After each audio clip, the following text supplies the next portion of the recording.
Assalamualaikum warahmatullahi wabarakatuh. Saya Eswatro Kahana dari kelas 03 SMJP 023. Saya akan membahas materi dari sumber daya manusia 1 tentang kendala-kendala SDM. Dosen pengampunya Bapak Eko Sudarso, STMM. Uraian materi. Globalisasi memberikan implikasi terbentuknya peluang bagi para manajemen dalam berbagai bidang untuk memberikan solusi alternatif kepada pengguna untuk memperoleh kualitas layanan yang unggul.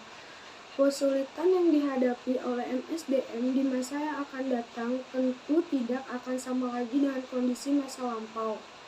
Kesulitannya adalah bagaimana menciptakan organisasi yang semakin beragam dan menuntut pengelolaan yang semakin efisien, efektif, dan produktif.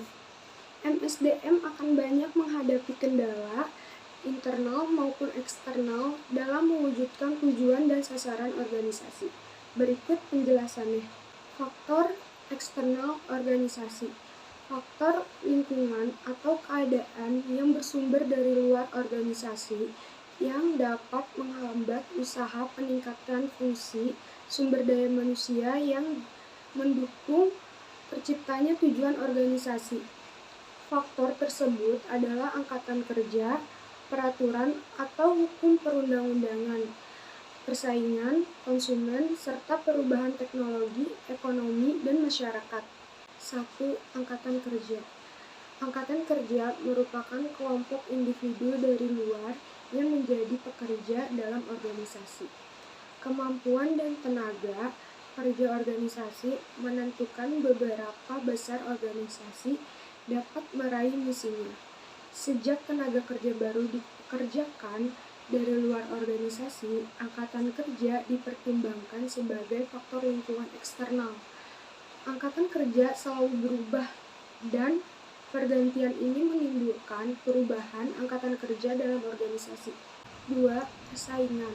Untuk menaikkan pangsa pasar, sebuah organisasi harus mengandalkan pada satu dari dua peluang yang terbuka, yaitu satu, organisasi itu harus mendapatkan lebih banyak pelanggan, baik dengan mengumpulkan pangsa pasar yang lebih besar maupun dengan menemukan cara meningkatkan ukuran pasar itu sendiri. Atau yang kedua, organisasi itu harus mengalahkan pesaing dalam memasuki dan memenangkan unsur yang sedang berkembang. 3. Konsumen. Konsumen menukarkan sumber daya yang pada umumnya berbentuk uang dengan produk jasa organisasi. Konsumen bisa berdiri dari lembaga seperti sekolah, rumah sakit, atau kantor pemerintah, atau organisasi lain seperti kontraktor, distributor, pabrik, atau individual. 4. Teknologi. Teknologi adalah pengetahuan, peralatan, dan teknik yang digunakan untuk mengubah bentuk masukan, bahan baku, informasi, dan sebagainya menjadi keperluan produk dan jasa. Perubahan teknologi dapat membantu organisasi untuk menyediakan produk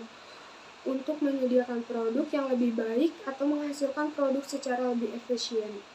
5. Politik.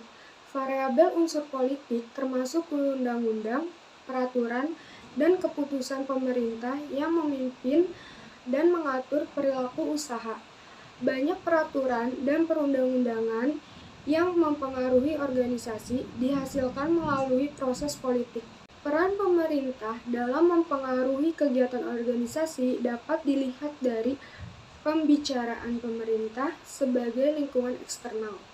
Politik internasional akan berpengaruh pula pada suatu kegiatan dalam suatu organisasi. Oleh karena itu, perubahan-perubahan politik harus diperhatikan oleh manajemen. Yang keenam adalah ekonomi. Kondisi ekonomi secara umum amat menentukan keberhasilan organisasi. Upah, harga yang ditetapkan oleh pemasok, pesaing, serta kebijakan fiskal pemerintah akan mempengaruhi biaya produksi barang dan penawaran jasa serta kondisi pasar tempat kita menjual. Faktor internal organisasi. Faktor lingkungan atau keadaan yang bersumber dari dalam organisasi sendiri yang dapat menghambat usaha, meningkatkan fungsi sumber daya manusia untuk mendukung tercapainya tujuan organisasi.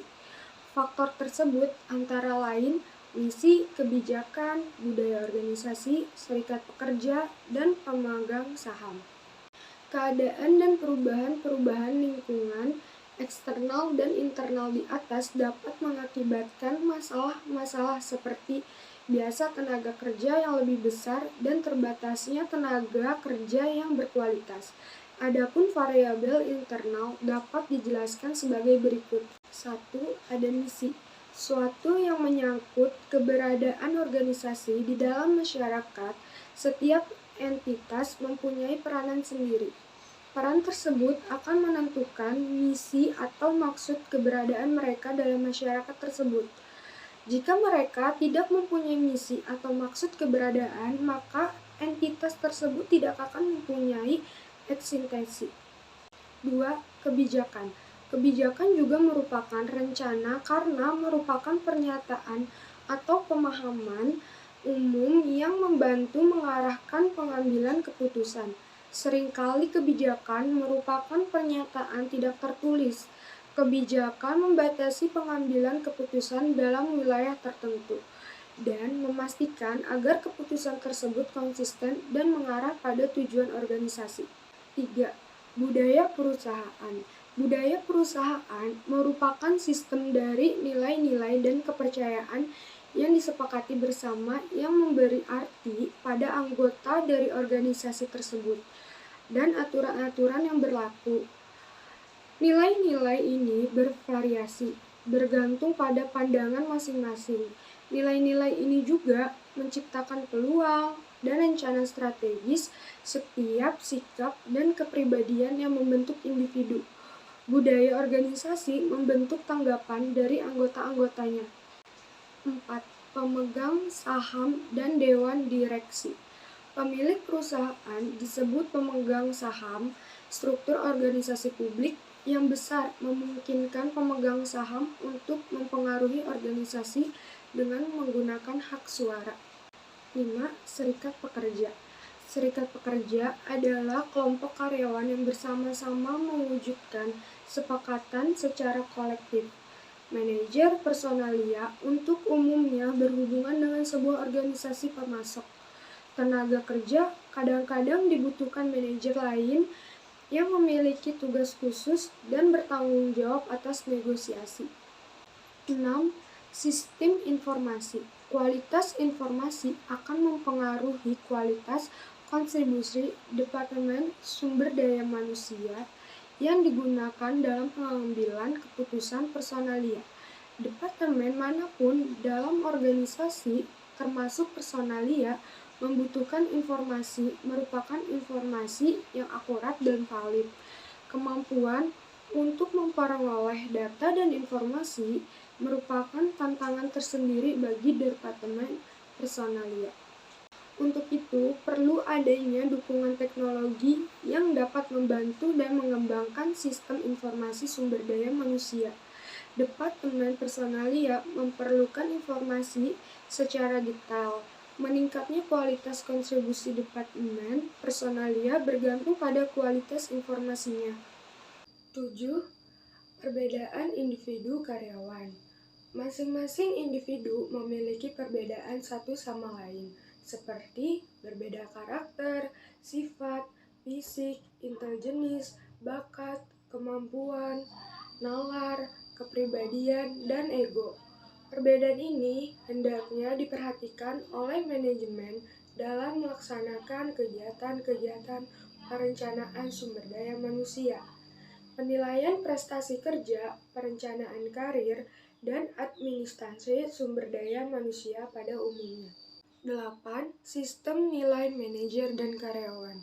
Nilai-nilai norma yang dianut oleh suatu organisasi tertentu berbeda dengan organisasi lain. Hal ini merupakan salah satu kendala dalam konflik yang dihadapi oleh Departemen Personalia untuk mengetahui tentang nilai-nilai dan norma kelompok formal, informal, individu, antara individu, dan kelompok serta organisasi. Dengan demikian, masalah yang ada tidak akan berlarut-larut dengan pengambilan keputusan manajemen tidak menjadi lambat. Melalui penyatuan dan persamaan tujuan serta budaya, misi dan sasaran yang jelas, maka dapat dicapai keserasian antara kepentingan yang berbeda, baik manajemen dan karyawan. Lebih-lebih organisasi terdiri dari berbagai individu dan kelompok, formal dan informal, yang hanya bisa bersatu dengan satu visi apabila semua bagian dan hierarki menjamin duduk bersama dalam suatu perlindungan.